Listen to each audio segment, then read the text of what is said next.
Buen día a todos. Les voy a presentar este paper que habla sobre la ataxia episódica tipo 2. Yo nunca había escuchado de esto y lo vi cuando estaba pasando un becado de tercero del J, su examen con el doctor Brimbauer. Y el doctor Brimbauer le preguntó por un paciente que tenía esto, cosa que ya es extraña, y lo más extraño es que el becado que estaba pasando se lo respondió. Y yo nunca había escuchado de esto y como uno nunca sabe cuándo le puede tocar a uno, mejor revisar el tema. Así que aquí va. Entonces este es un trabajo que va a resumir las características generales que están descritas sobre esta patología y es interesante porque hace un estudio propio sobre una familia que ellos identificaron y siguen a todo el pedigrí de la familia para ver quiénes expresaron la patología y describen características que no estaban descritas antes y que se presentaron en todos los pacientes en los que eh, presentaban la mutación y síntomas. Entonces, la introducción habla de que la ataxia episódica son un grupo de patologías de base genética, de una herencia autosómica dominante, que se caracterizan por ataques paroxísticos de ataxia y que pueden ir progresando hacia una disfunción cerebral. El más común de estos tipos de ataxias episódicas es la tipo 2, que está causado por una mutación en el gen CACNA1A, que es un gen que va a codificar para la proteína alfa-1, la subunidad alfa-1 de una proteína que es parte de un canal de calcio que está presente principalmente en el cerebelo. Entonces, se va a caracterizar por episodios de ataxia, vértigo, náuseas que duran de minutos a horas. También mencionan que los síntomas que se presentan de esta forma con ataxia episódica, también se ven en otras dos patologías de herencia genética como la migraña hemipléjica familiar y la ataxia espinocerebellar tipo 6. Además de estos síntomas episódicos de ataxia y vértigo que les dije, se pueden acompañar también de disartria, diplopia, tinnitus, hemiplegia y cefalea.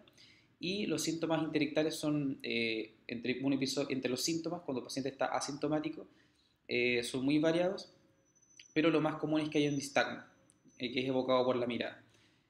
Los gatillantes de los episodios van a ser el estrés, la actividad física, la cafeína, el alcohol, y hay una respuesta buena a acetazolamida o bloqueadores de canales de calcio como la 4-aminopiridina, que reducen la intensidad y frecuencia de los episodios. Entonces ahora van a describir esta familia que encontraron en Austria y describen qué es lo que encontraron en ellos. Entonces, para ello, ellos identificaron un paciente que había consultado y que fue diagnosticado con esta patología, que va a ser el paciente de la generación 3, el número 1, y se amplió la investigación al resto de la familia y se le hicieron varios test, se les hizo una historia médica detallada sobre la duración, la frecuencia, la severidad de los ataques, una evaluación neurológica completa, una escala para cuantificar el grado de ataxia que tenían los pacientes, estudio neuropsicológico con varios tests y una resonancia de cerebro.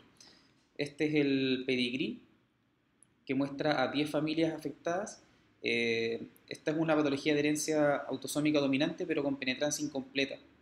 Entonces ellos marcaron solamente en negro a pacientes que eran sintomáticos. Entonces acá vemos, por ejemplo, que igual había descendencia que era sana. Del total en estas cuatro generaciones fueron afectadas 10 personas en total. Y entonces los test neuropsicológicos que le hicieron, aparte del examen físico y preguntarles cómo eran sus crisis, les tomaron pruebas verbales de memoria para ver cómo estaba su aprendizaje con respecto al aprendizaje verbal, memoria de imagen, procesamiento visoespacial, eh, pruebas mentales aritméticas, pruebas de lenguaje, la velocidad de articulación, alteraciones en la atención, alerta tónica, que le hacen un estímulo de qué tan rápido puede responder, atención dividida, prueba ejecutiva, memoria de trabajo verbal, habilidad para mantener las reglas, inteligencia verbal, pruebas múltiples en las que tenían que elegir palabras que ellos conocieran, que se manejaban, y pruebas motoras, midiendo la fineza, si es que había alguna diferencia importante entre la derecha e izquierda para ambos manos, y si es que estas habilidades eran adecuadas como una persona que tiene un desarrollo cerebral normal. Le hicieron pruebas genéticas también a todos, buscaban, todos los individuos mostraron una alteración, esta mutación, que es parte del gen que está alterado que les dije al principio. Acá describen ampliamente cómo hicieron el estudio genético, dónde lo mandaron, etcétera. En esta parte de acá, perdón. Y las pruebas clínicas que encontraron acá también las describen ampliamente, pero yo creo que sale más resumido en esta tablita, en la que ellos destacan que, si se fijan, la generación uno no la pusieron porque era como el abuelo del caso número uno, quien ya estaba fallecido, por lo tanto solamente recopilaron información de él a través de cosas que habían preguntado, así que no lo incluyeron acá. El resto de los individuos, si se fijan, eh, empezaron a presentar síntomas de forma más precoz a medida que avanzaba en las generaciones. Eso dan, en la discusión dan una pequeña reseña de por qué puede haber sido eso, perdón, aquí abajito.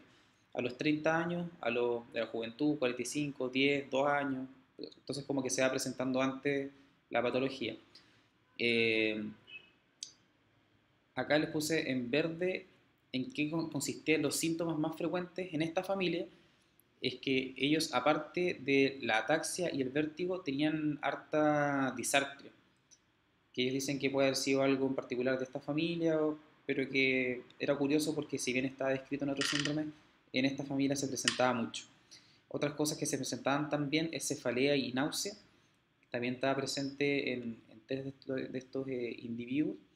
Y los síntomas interictales, cuando no están con ataxia, lo más frecuente de ver era un nistagmo, que era evocado por la mirada, y algunos también tenían ataxia de la marcha y disartria fuera de los episodios, o sea, a pesar de no estar con una crisis en ese momento, y también tenían síntomas.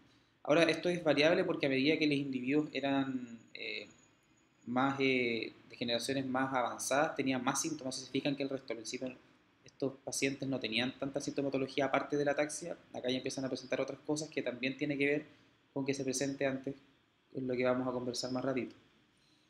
Y todos tenían la mutación que les comenté, que está alterado el intrón 19 con respecto al estudio genético que a ellos le hicieron, lo que hacía que la proteína de este canal de calcio fuera disfuncional. Dentro de las pruebas neurológicas entonces que ellos hicieron, encontraron que habían alteraciones específicas y súper caracterizables en los pacientes afectados por la patología, a pesar de que las pruebas cerebelosas y la resonancia, la imagen era normal. Entonces, dentro de las pruebas de lenguaje estuvieron dentro de rangos normales. También en la inteligencia verbal también estaban en rangos normales, pero habían alteraciones en cosas puntuales como en la memoria de trabajo verbal, en la afluencia de los fonemas verbales. Ellos aparentemente no podían articular las palabras de una forma coordinada y suave como el resto de las personas, sino que aparentemente tendrían una forma particular de hablar que es como media lenta. La flexibilidad mental también estaba alterada. Las pruebas motoras finas, incluso usando su mano dominante, estaban alteradas. Eh, Tenían alteraciones en la atención, en la velocidad psicomotora, en responder a estímulos rápidamente, también tenían alteraciones desde este punto de vista. Y en el aprendizaje verbal también está alterado. Otra cosa que ellos destacan harto y que dicen que estaba descrito ya antes, pero que en esta familia se mostraba mucho, es que ellos tenían todos un comportamiento ansioso hasta el punto de llegar a tener una fobia social, evitaban salir de la casa, etcétera. Y mientras más precoz se presentaba esto, tenían un peor desarrollo escolar y por ende tenían muchos más problemas como en su vida. Tenían mal acceso a malos trabajos, no tenían una calidad de vida buena, producto de falta de aprendizaje, además de tener estas crisis de ataxias episódicas. Esta tabla son los puntajes de todas las escalas que les midieron y que en el fondo es una forma alargada de mostrar lo que yo les resumí recién en el texto. Eh, Otra cosa importante es que estos pacientes respondían bien al tratamiento con acetazolamida o inhibidores de los canales de potasio y que el comportamiento fóbico también mejoraba con el tratamiento farmacológico. Entonces, en la discusión, hacen un poquito un resumen de la clínica que ellos encontraron. Entonces, dicen que la ataxia episódica es una mutación del gen CACNA1A que resulta en una proteína alterada de un canal de calcio en el cerebelo y que aparte de los episodios de ataxia episódica se puede asociar la presencia de disartria, diplopia, puede haber tinnitus, náusea, hemiplegia, cefalea. Y dicen que la cefalea tiene características migrañosas, lo que lo hace parecer mucho a la patología que les mencioné, la migraña hemipléjica familiar. Y hablan que la frecuencia de la duración de los ataques fue variable en esta familia. La, la presencia de síntomas entre los ataques eh, fue normal inicialmente, puede ser normal, pero puede estar presente en la presencia de ataxia y nistagmo fuera de las crisis. Y que en esta familia en particular lo que más se veía era el nistagmo evocado por la mirada, con o sin ataxia, y que eso también está descrito, en lo más frecuente de ver en la literatura. Acá mencionan de nuevo que hasta el 33% de los pacientes con ataxia espinocerebelosa tipo 6 pueden tener clínica compatible con la ataxia episódica tipo 2 y que la enfermedad se va presentando de forma temprana en la mayoría de los pacientes y que a medida que iban avanzando en las generaciones se iba presentando en forma más precoz y ellos piensan que puede ser porque a medida que van avanzando las generaciones habría una mayor repetición de DNA de estas secuencias alteradas eh, o que también se podría perder en un factor protector de otros alelos que podrían suplir la alteración de esta proteína, o que podría ser un sesgo, porque en el fondo como ya tenían identificado un sujeto, al resto de la familia lo fueron a estudiar dirigidamente, y eso puede hacer que hayan notado antes solamente los síntomas, solamente como porque lo fueron a investigar.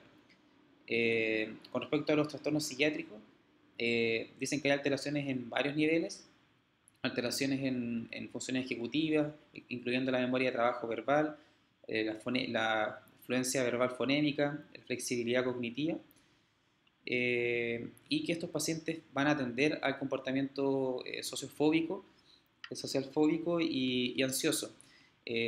Ahora, yo había leído otro trabajo para complementar este, pero que no lo tengo en este computador porque es prestado, pero en ellos mencionaban que estos trastornos sodiofóbicos se presentan en varias ataxias espinocerebelares y ataxias episódicas, porque en el fondo el paciente le da miedo tener una crisis estando en público, entonces empiezan a aislarse, es un poquito lo que pasa como los pacientes con trastornos de pánico.